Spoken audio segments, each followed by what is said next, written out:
Mm. So I'm really intrigued by the topic today, which is about the focusing and then the bigger system.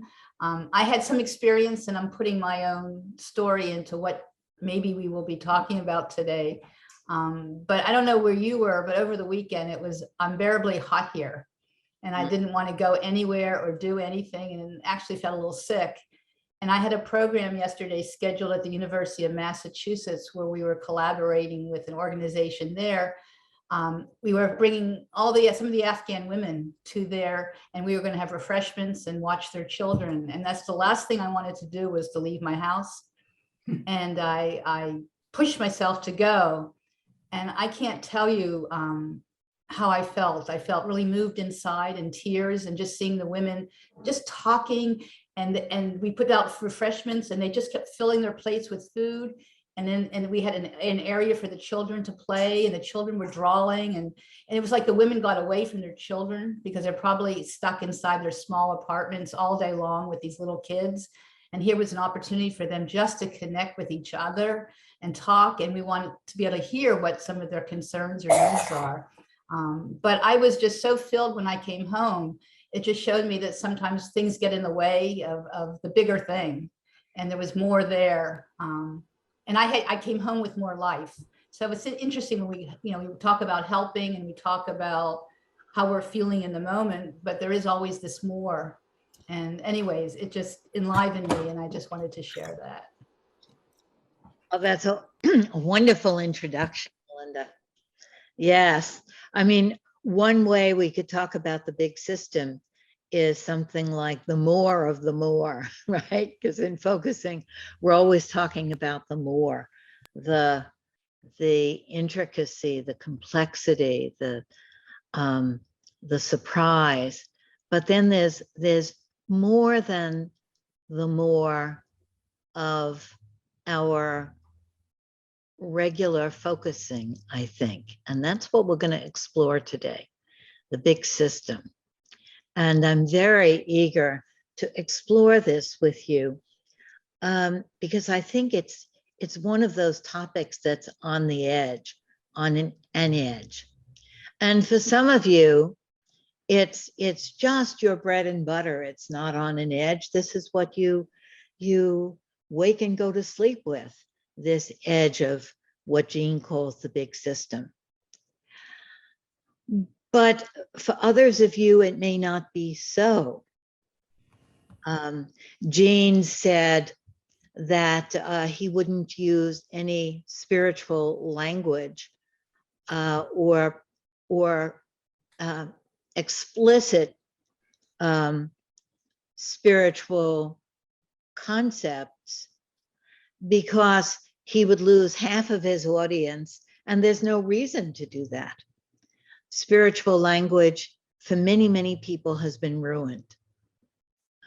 It means exactly to people the opposite of what it was meant to mean, right? I actually had an experience of that recently in a class. I used the G word. Does everybody know the G word? Can't say the G word. Right? I used the word God as an example of a word that has so many different meanings to different people that it can be a flag rather than a word. And weeks later, someone in the group told me that she was very alienated with that word and felt like there was a kind of whole belief system that she didn't belong to. And it really brought home to me the rightness of Jean not using spiritual language. And yet, so many people ask me, and probably ask you, is focusing spiritual? Did Jean have a spiritual perspective? Where is focusing in relation to spirituality? And I'm hoping that we'll have a conference about that. I think it's a conference whose time has come, right? focusing in mindfulness, focusing and spirituality. But it isn't surprising that so many focusing people are, how should I say it, into spirituality, or deeply touched, know that dimension of life, are seekers. I remember Jean saying that where spirituality is concerned, and I don't know if he used the word spirituality, maybe he did there. He said he's a consumer like everybody else. We need this thing. We want this thing, and we're looking around for ways that it can be given to us that we can digest, right? That we can embrace, that we can hold on to. And I have the memory, I think I might have told some of you this, of visiting Gene in his last days and coming into his house, and he would be sitting with the rear door open, looking out at the trees, and he would say, you know, I'm just being there with all of that. And this gesture was a gesture of Gene, to talk about that whole big thing. I think I also might have mentioned to you, and maybe not, that my seminar very much wanted Gene to talk about spirituality. And he said, okay, I'm going to do it. I'm going to do it. And he gave the whole seminar. And then afterwards I said, but they wanted to, but you didn't talk about spirituality in it. And he said, of course I did. Nobody paid any attention. And I thought back and I watched the recording. And at one point he said, and the whatever it is, and pointed to the window. And that was his way of talking about spirituality. And people are hungry for that. People are very hungry for it, but hungry for something that can be poisonous to others. So I was talking to Melinda and Christine this morning when we were first, getting ready for this helpers group. And I was telling them about Gene saying he would lose half his audience. And then I had this feeling of determination, maybe a foolhardy feeling, or maybe it was a feeling that came from the big system. I don't know. But it was a feeling like, I don't want to lose half of you. Please don't let me lose half of you talking about this. How many of you are going to help me here? Not to lose half of us to talk about this edge, right? We can do it.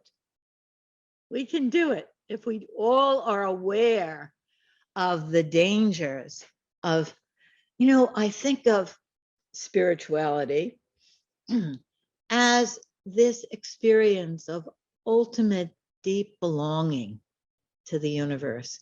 And it's so ironic and so awful that talking about it can do the opposite of the belonging. It can be so alienating. And so we want to see if we can together keep that from happening. Gene used to joke about the commercial, things go better with Coke. Is anybody old enough to remember that commercial? Things go better with Coke. And Jane would say, things go better with focusing. And it's true. Everything goes better with focusing. I don't even know, maybe somebody's going to say, well, does doing taxes go better with focusing? I think it does, but it could be challenged. But things go better with focusing, but especially this subject. This subject, not only does it go better with focusing, but if we use focusing in its broad way as embodied introspection, as connection with implicit larger self, I think that not only does it go better with focusing, but focusing is needed to get to the heart of the experience of, what should we call it? Jean called it the big system. A psychoanalytic writer calls it the altogether, the big altogether everything. Some people call it the mystery, the big mystery. Some people call it life or the life force. Let's just see for a minute if we can feel into Jean's term, the big system, what that means to us. Is there an image that we have of the big system?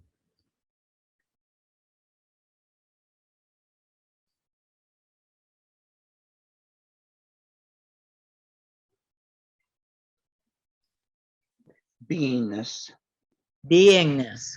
Good. Beingness.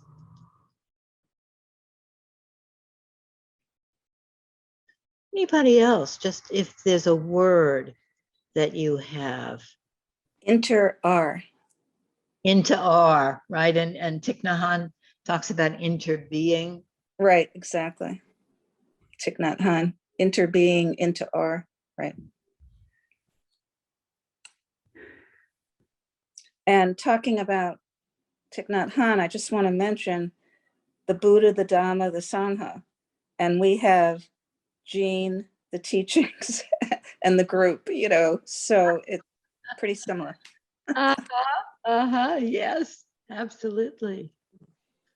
Well, we're going to come back to what words there are there for you, but I have a feeling, and I often have this feeling, that there's one more person that was about to say something of a word or an image for you. Who calls the big system? Stream of goodness. Stream of goodness. Wow, I like that. Beautiful. A stream of goodness. Yeah. We're not alone. We're not alone. The not aloneness. The big presence somehow.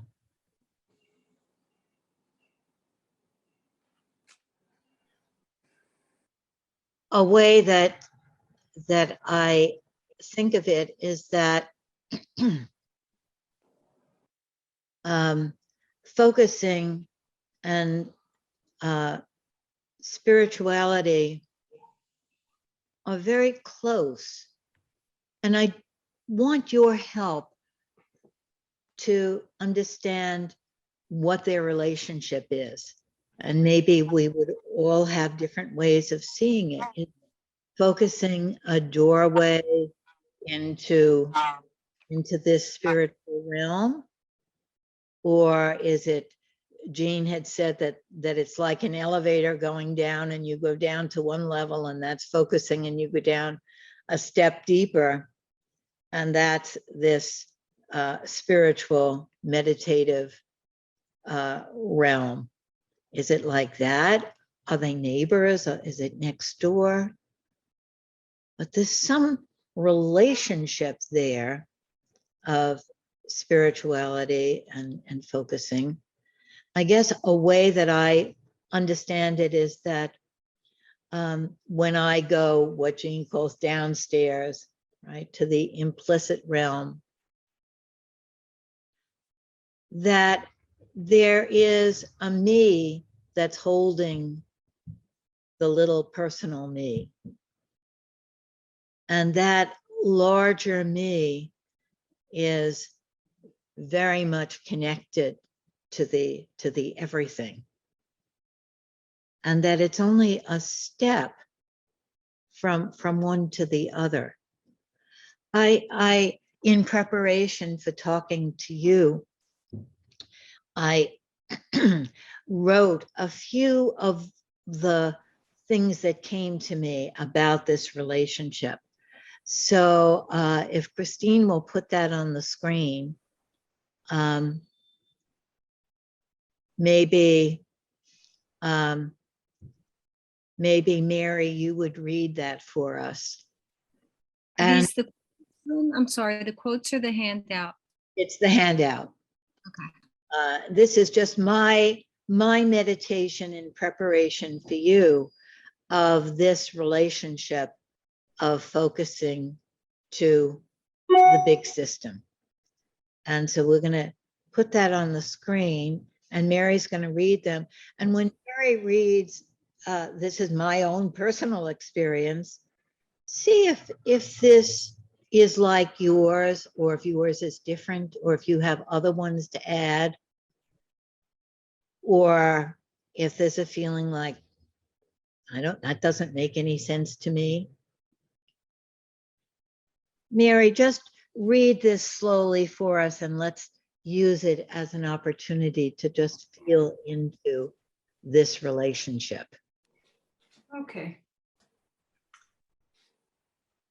From welcoming all the aspects and voices in myself to a feeling of ultimate belonging.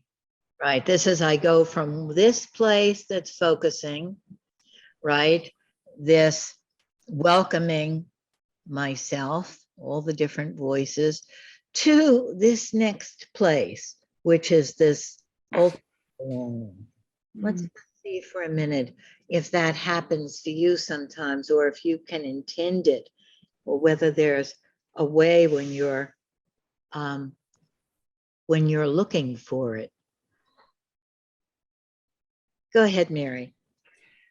From felt personal meanings to deep meaningfulness. Everything making its own kind of sense. From touching what is alive in me and giving it space to being touched by the life of life.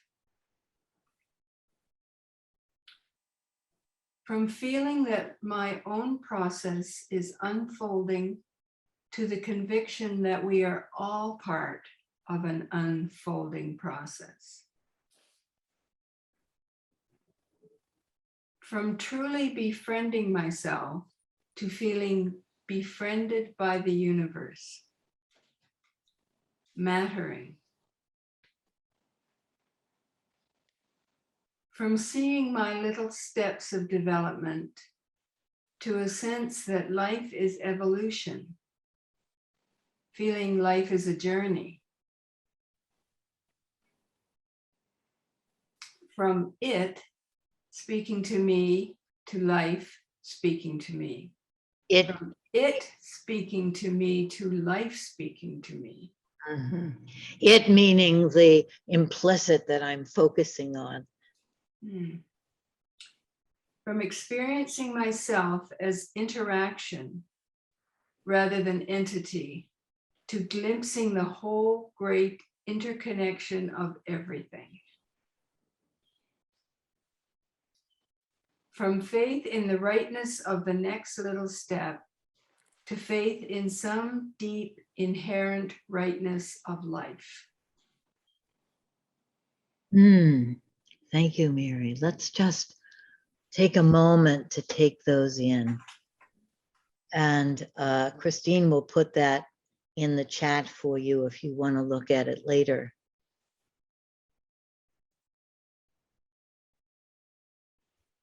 Yeah.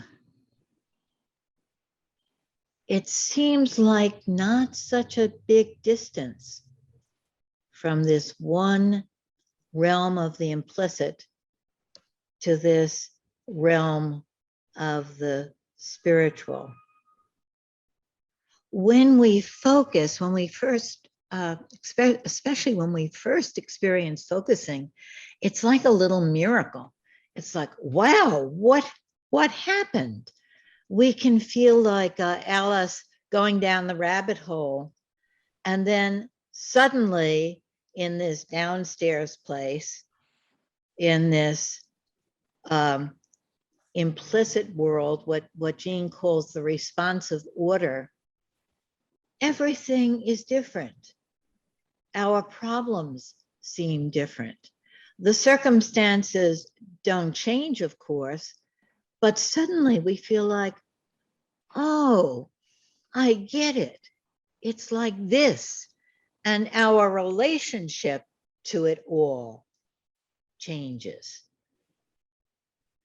The world of entities and sequences and problems and solutions seems to melt into this other world, this implicit world where everything is interaction, everything is in motion, where what Jean says is that life wants more life. There's this forward moving energy that we can feel. And then for me, spirituality isn't a set of beliefs, but it's a felt experience that is lived. It's not about whether something is right or wrong, but about what it does, that this experience of a bigger interconnectedness brings me alive. I can feel it in my chest as, oh, I touched that. Some of you know how to really spend time with that. I don't really know how to spend time with that. I struggle to stay there, but I'm so thrilled to get glimpses of it. And the glimpses really help me to be my more alive, more connected self in the world. Well, something has happened to my computer. Does everybody else have a regular screen? I have numbers on my screen. Christine, is I have there? a regular. What's that? I have a regular screen. I have a regular screen. Oh dear. I don't know what happened to my computer here, but I can see you through those numbers and I won't interrupt us to figure it out. I don't know, some lines came up on my screen. But I won't be distracted by them unless they have some deeper meaning. We'll see. I guess when I say they have some deeper meaning, there's a kind of feeling of this relationship of focusing to spirituality. The spirituality goes further. It's like, oh, is something meant to be? And then what do we mean by meant to be?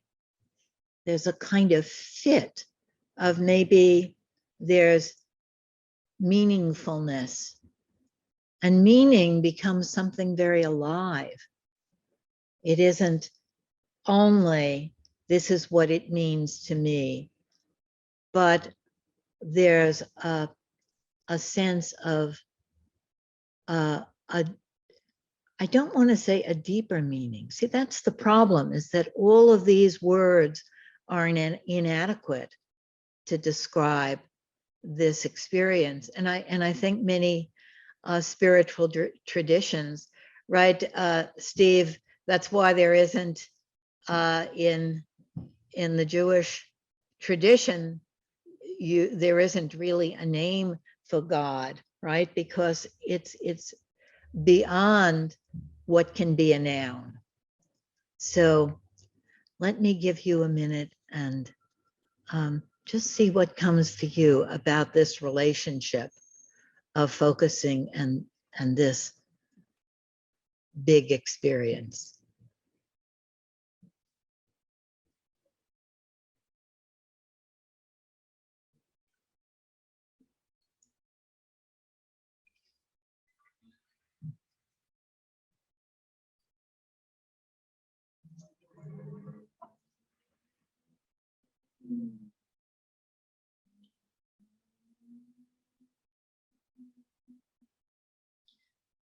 I'm wondering if anybody did feel alienated from this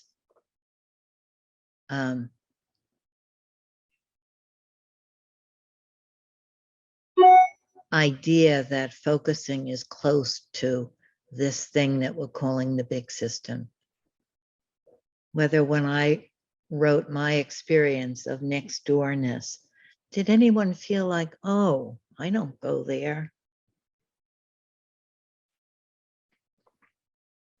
Because that would be important. Excuse me, what was the phrase you used there? Next doorness, did you say? Yeah, next doorness. I don't know what the relationship is. Is it a door to this other big space, this big openness? Is it above it and then you go down to the big openness? I don't know. Or are they neighbors? I'm not sure.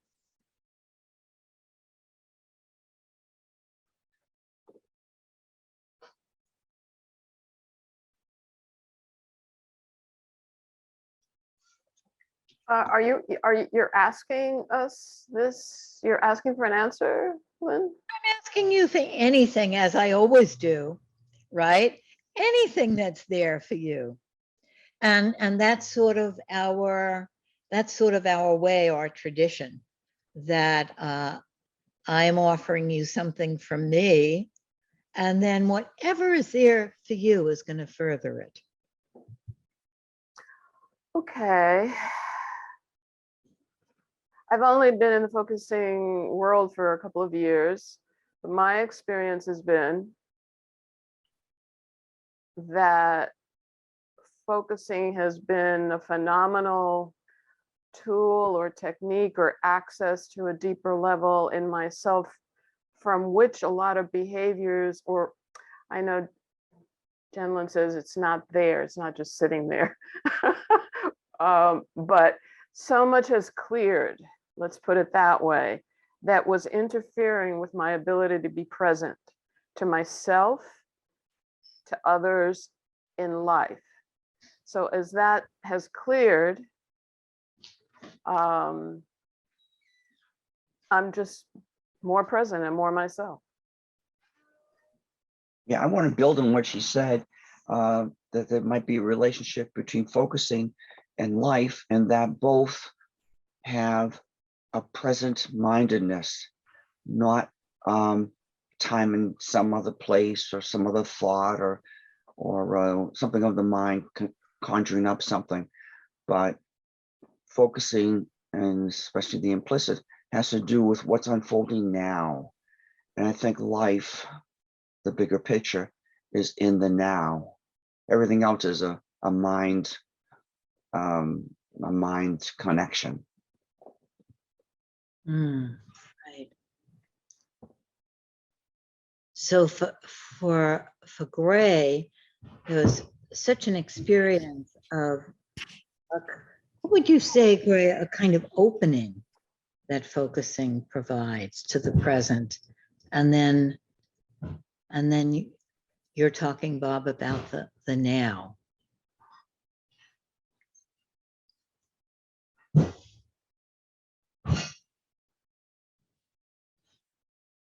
I'm sorry. You're just reflecting back, Lynn, right? You didn't actually ask me something?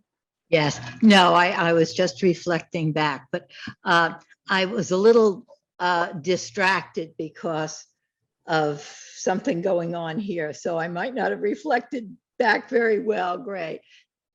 Was there a correction there? No, it seemed like there was a question, but that's pretty much it. That's fine. It's just a clearing, right, of debris maybe that's in the way of being present with myself and with others. Yeah. A clearing of debris that's in the way to being present. Yes.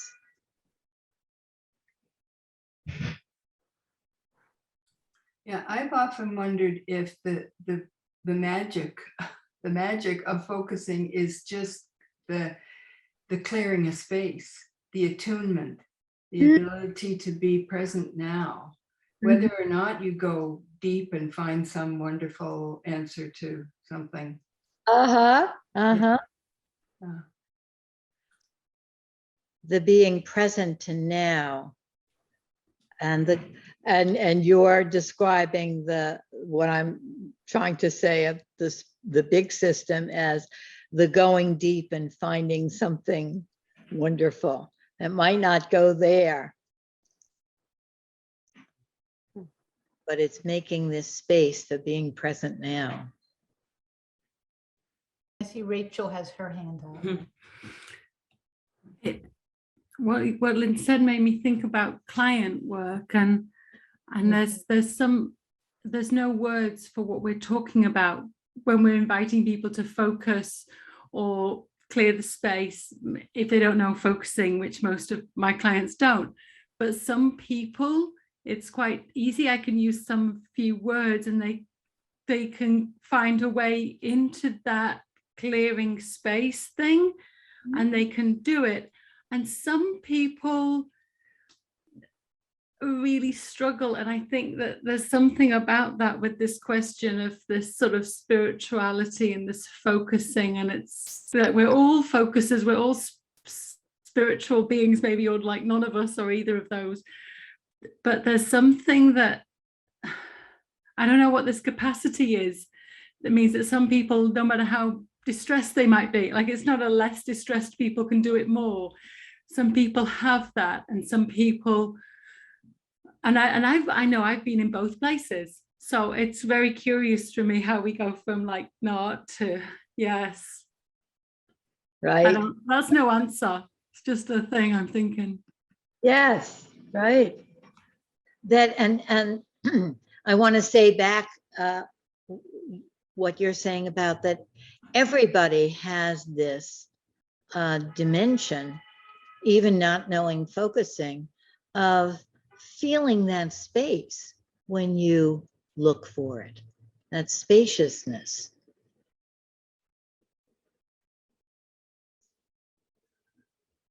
I think that what I'd like to do is have you focus on these quotes of Jean, and then we're going to come back to whatever is there for you and sort of build on this conversation. And I'm going to ask Steve to maybe read the first one first, or should we read them together? I think we're going to read them together. Is that a good idea? What do you think, Steve? Sure. Okay. Yes. Let's put It's a more. It's a more. Christine will put them up on the screen, and Steve will read them. And these, everybody has their favorite quotes from Jane. And these, one of them, I think the second one is your favorite quote, Steve. And the first one is Joan Klagsburn, and she's going to be with us next week. And that's her favorite quote. Go ahead, Steve. Christine, I'll just read it from the book. I hope this is the one. Christine's going to put it up on the. Yes. Your physically felt body is in fact part of a gigantic system of here and other places, now and other times, you and other people. In fact, the whole universe. This sense of being bodily alive in a vast system is the body as it is felt from the inside. Beautiful. Read that one more time for us, Steve. Your physically felt body is in fact part of a gigantic system of here and other places, now and other times, you and other people, in fact, the whole universe. This sense of being bodily alive in a vast system is the body as it is felt from the inside. Oh, good. Read the other quote now, Steve, and let's see if we can take that one into. The implicit ranges down into the universe where life flows up and moves forward in little steps of oh and That's from a vision statement for the focusing action steps. Right, and the first one was from the original focusing book. Read that other one again now, the implicit ranges one again. The implicit ranges down into the universe where life flows up and moves forward in little steps of oh and Thank you. Thank you. Okay, let's take that from away from between us so we can be together. And just take a minute and see what comes to you there. Either of those quotes.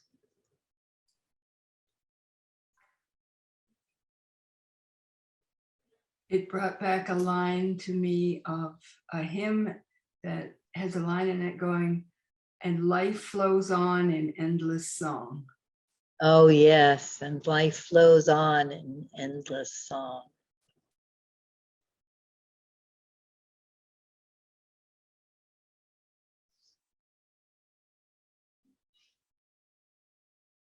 There's something for me with this about birth and death.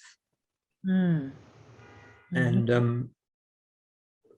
mean, I have been present at births of animals, not of people, but I have been present of people dying. And that there's a sense of this, the vastness of a presence when somebody has passed away, which I don't know exactly what it means, but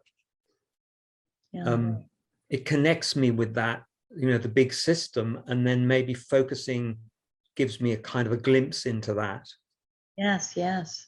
Thank you.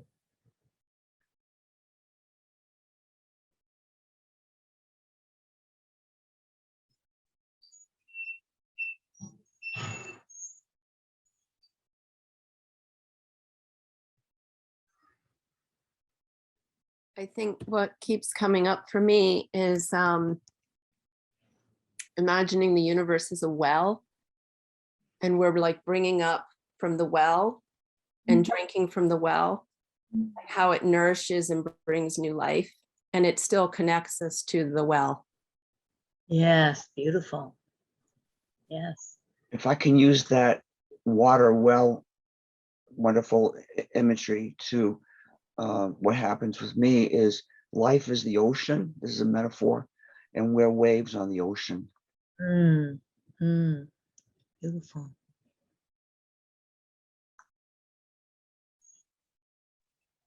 What comes up for me are the words body, spirit, and mind, all three, functioning together and feeling different things, but body, speech, body, spirit, and mind, right? Yeah. Yes, I have that experience as well. Like June, the body, like the gut brain, the belly brain, and the heart brain, and the mind brain. And when I've been focusing for about 1.5 years, and I remembered this experience I had when I was farming on Martha's Vineyard. I had my hands deep in the soil, and that was for hours a day. And I felt my belly brain, my gut brain, communicating with this soil, with the entire earth brain through my hands. And we know that we have bacteria in our bellies, in our tummies, that are like the bacteria in the soil. You know, and the bacteria in the soil affect, you know, it gets absorbed through our hands and affects our tummy. So I had this experience of my tummy talking with the soil. And I was like, whoa, what's happening here? And I had no idea what they were saying to each other. And I didn't have focusing at that time. And what focusing has done for me is helped me to be in touch with my belly brain, which speaks in symbols and focusing language, as we know. And then we're able to take that belly brain information and bring it up through our hearts into our head brain and say, oh yeah, I'm seeing this image and I'm feeling this, and so that whole farming experience, I was able to refer back to that when I learned focusing and go, oh right, yeah, of course, that's what it is. It's getting in touch with our belly brain, and being able to bring it up to this other brain here and speak about it. Thank you. Yeah. So the big system, the earth brain.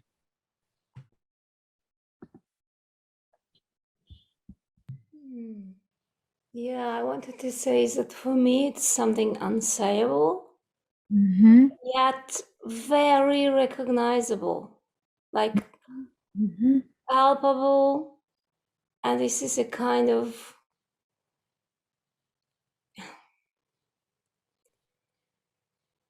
something like the inwardly recognized moment that I'm in the right place.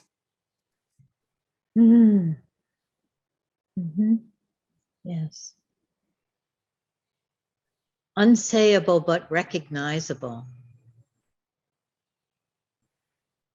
Thank you. It was so interesting to me that what Jean wrote brought all of these images of the experience, and that you haven't commented so much on the content of what he was saying about feeling the body from inside or the forward steps, but on what goes beyond the concepts that he was talking about.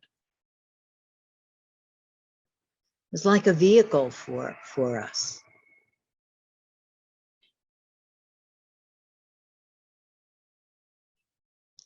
I want to give you a chance to be in your breakout rooms, but I have the feeling that there's one more person.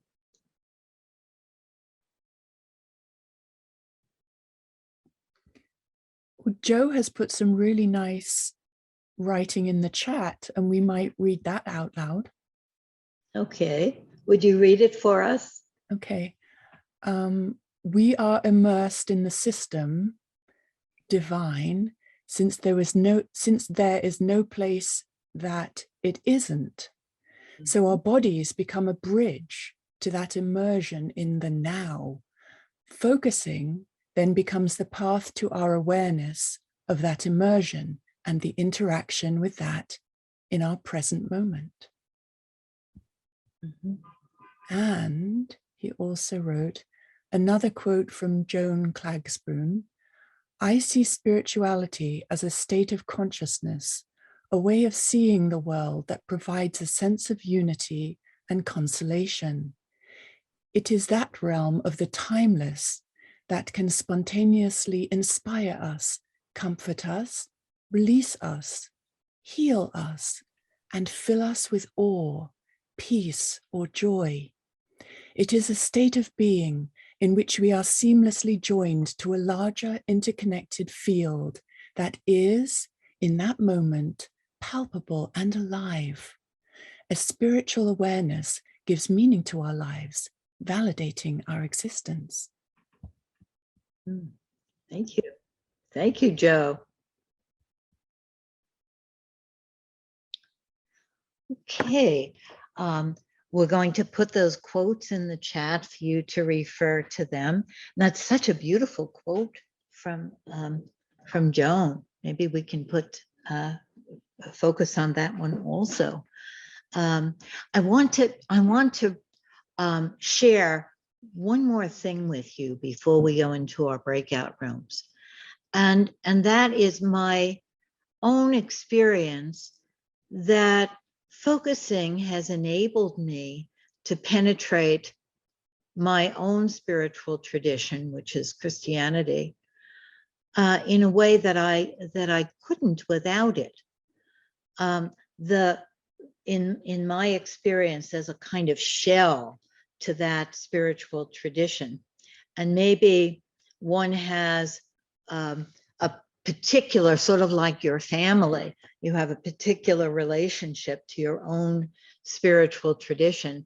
And mine had a kind of shell or prickliness, or sometimes a mushiness that I could get lost in.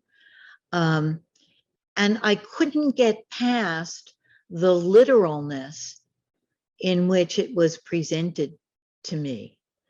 Focusing can enable me to take those ideas that are so expanding and embracing, and penetrate the shell of them so I can see where that tradition is pointing, where those concepts are coming from, where they're trying to go to. And I think that focusing can do that for so many things, that we don't have to run from something because of the packaging of it. We can find what it's meant to be, what it in its heart wants to be.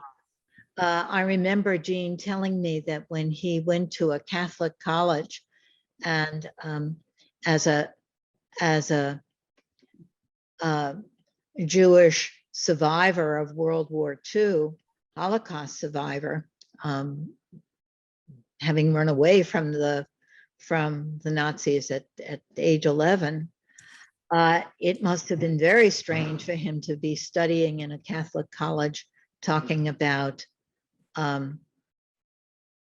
redemption and Christ dying for your sins and the cross, and Gene was totally open to all of it. Said, what can this mean? What is this? What would this mean? If this is true in some deep way, what is it? And I found that so inspiring that he could do that, but also that he's shown us the way to do that about so many things, religious things, political things, social things, that we can not only be inspired by his ability to get past what I call the flags of it, or the crust of it, but showing us really how to do that with thinking at the edge and focusing. So that's what I wanted to share with you this morning, and I hope that you have a good experience in your breakout rooms of just what these quotes of Gene mean to you, and maybe each one in a group of 3 could share, and we'll have 20 minutes, come back at 9:30. So 3 people will each have 5 minutes to share, and then 5 minutes to talk about the whole experience. Okay, are we ready for that? I will see you at 9:30.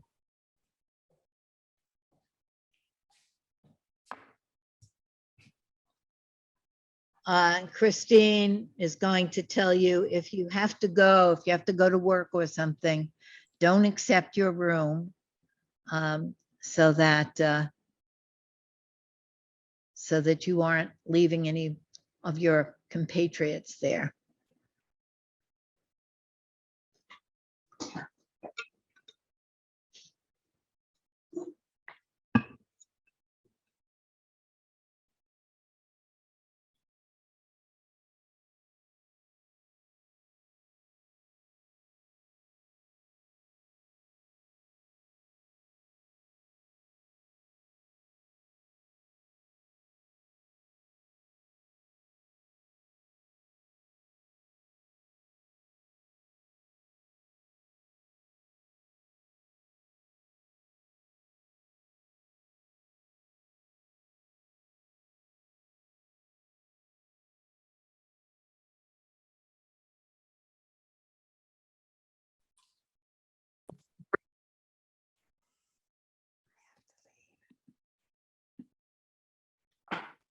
Ah, here we are. Welcome back.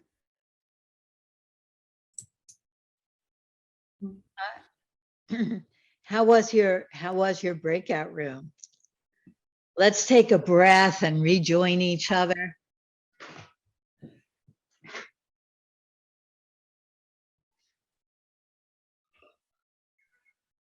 I want to say I had a wonderful experience in my breakout room because we were living, not just talking about what spirituality and focusing and the integration of the two means, but we were living it. Oh, wow. What made it the living of it? How would you describe that? Well, how would I describe it? June, I won't get into the details, but was bringing up a place within her where she was making a transition, and then us experiencing with her that transition of opening up to a new place and bringing it in a bigger place, more, from not being merged with that stuckness and opening it up to a new place. There's something about how when we share from that place, from that spacious place, it's contagious. The whole group is living it because we're not separate entities. We're all living it in the. And Lynn, I hope it's all right for me to say this, but we were in a group with Joe Coletti. Yeah. And he's with a biospiritual organization. And we think he would be a wonderful presenter sometime. Wonderful. Oh, not only is it okay to say it, I so appreciate your saying it. He would be wonderful, right? That's a time for me to announce, and maybe it's not the best time, but I don't want to interrupt our process here. But next week at 10 o'clock after our meeting, we want to have some of you who are interested in the future of our Help for Helpers to have a little meeting with us about the future and about who you want to hear from and how you would help. So next week at 10 o'clock, we'll have that meeting. Anybody else about the breakout rooms?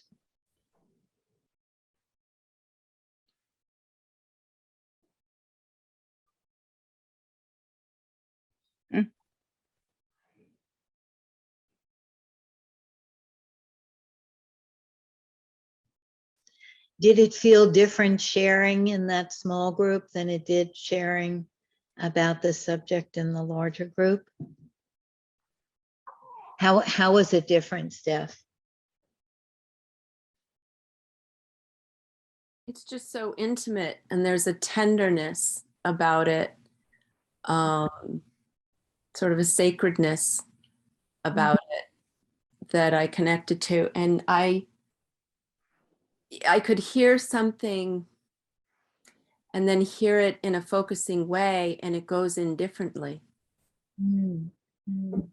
And so I heard space that allows more to come. Now I've heard that before, but when I heard it in the smaller group, what came to mind was certain relationships where I could be creating more space to allow more to come. And so that was a shift in me. Yeah. Yeah. I love your word tenderness in the small group. And it's so different to say space that allows more to come and to say space that allows more to come, right?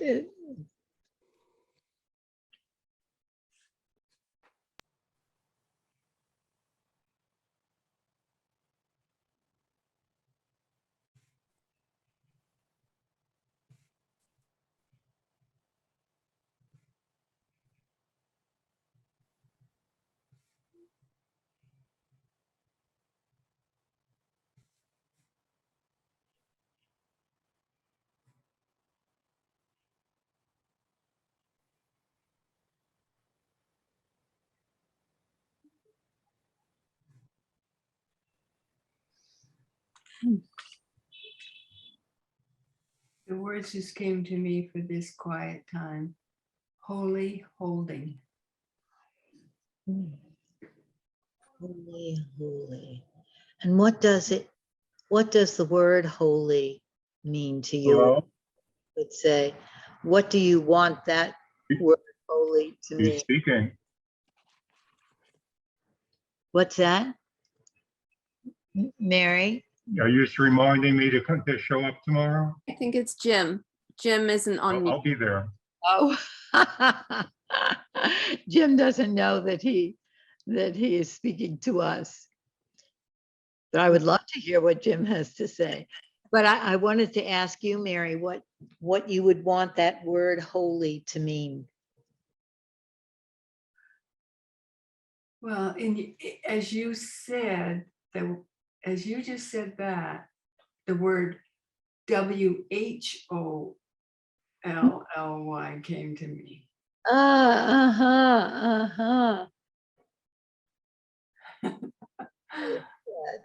You would want it to mean something like the whole of everything.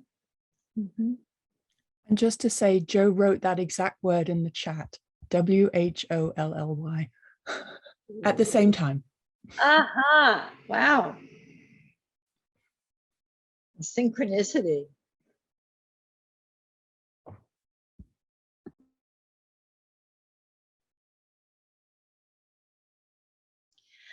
I want to ask Steve to read a poem for us because Dorothy isn't able to be here this morning. And this is my very, very favorite poem by Rilke in the Book of Hours.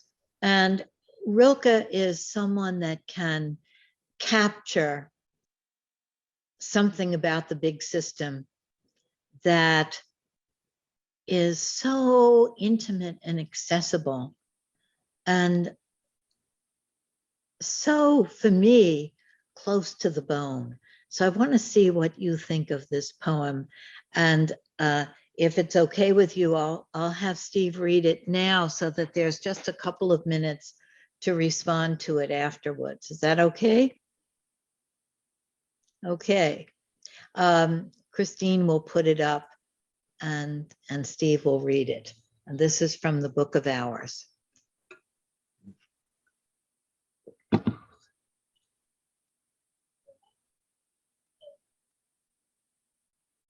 I can just, oh, here we go.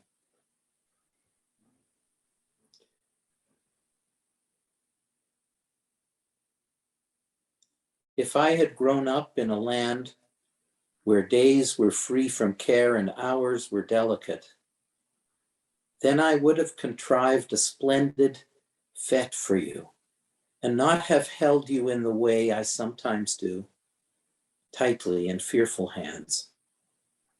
There I would have been bold to squander you, you boundless presence, like a ball. I would have flung you among the tossing joys as one might catch you, and if you seem to fall with both hands high and spring toward you, you thing of things, I would have let you flash forth like a sword from the most golden of all rings. I would have taken your fire and reset it in a mounting that would hold over the whitest hand. I would have painted you, not on the wall, but upon very heaven from verge to verge, and would have shaped you as a giant would. You as a mountain, as a blazing fire, as the simoon grown from the desert's surge. Or it may be in very truth I found you once. My friends are far away. I scarcely hear their laughter anymore. And you, you have fallen from the nest, a fledgling, yellow clawed with big eyes. I grieve for you. In my broad hand, your tininess is lost, and from the well I lift a drop upon my finger, intent if you'll stretch a thirsty throat for it. And then I hear your heart and mine beating, and both with fear.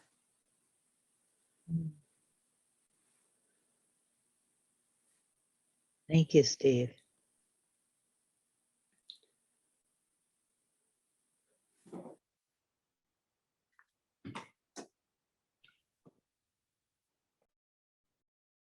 What did that bring for you?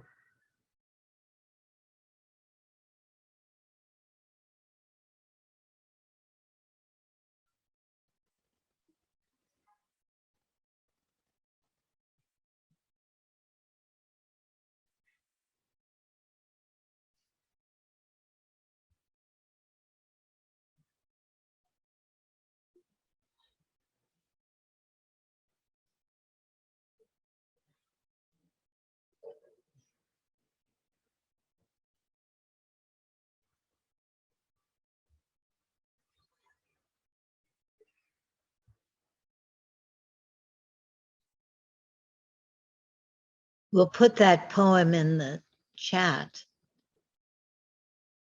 I think for me, there's something just delightful about the surprise of it. His starting out by saying if he had grown up in a carefree world, and of course, as a therapist, I'm always thinking about what it would be like if people had had the, you know, the kind of nurturing beginnings, how people would be if they didn't have the trauma that they did have, and he sort of talks about how he holds God in this tense, anxious way instead of throwing up the joy of joys and leaping to catch it. But then this image of the whole great big everything as this little bird that's fallen from the nest and taking a drop and feeding it from the well.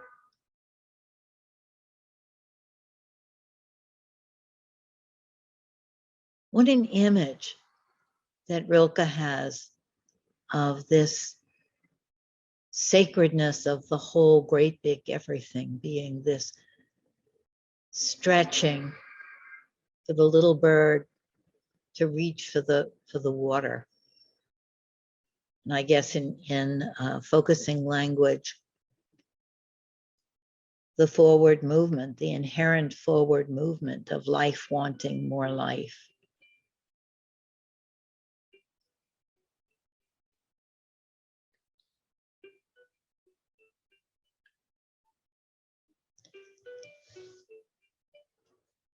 There's just time for a couple of comments, just maybe one or two. If there's anything you would want to say about it.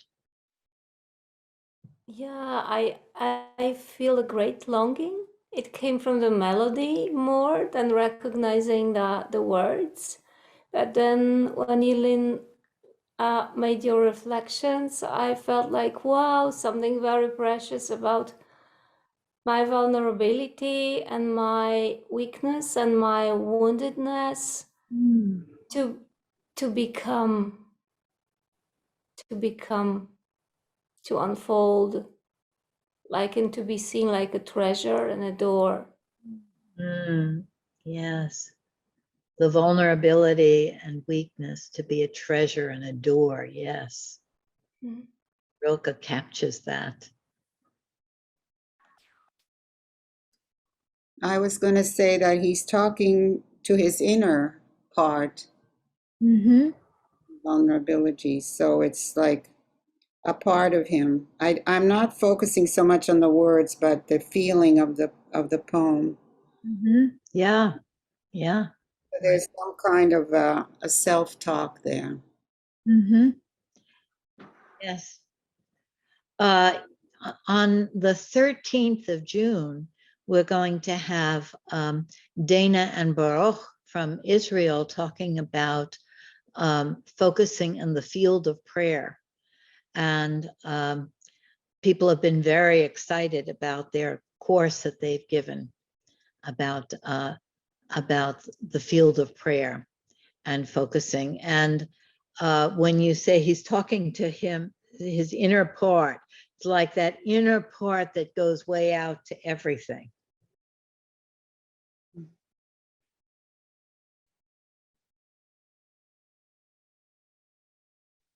Can you put that poem in the chat?